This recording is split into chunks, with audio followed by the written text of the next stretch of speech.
கொஞ்சம் ஃபிட்டு எங்க அம்மா ரொம்ப ஸ்ட்ரிக்ட் பின்னாடி தெரிய வேணா நீ நடைய கொஞ்சம் கட்டு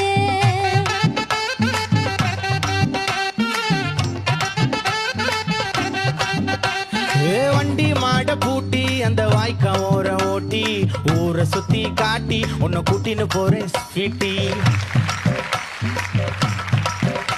நான் ரொம்ப கோபக்காரி நீ சுத்துற ஒரு மாதிரி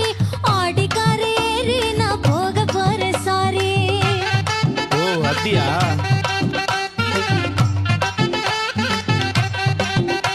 நான் வைக்க மாட்டேன் தாடி நீ வேணா எனக்கு போடி இந்த மாமாவை தான் தேடி உன் தங்கச்சி வர ஓடி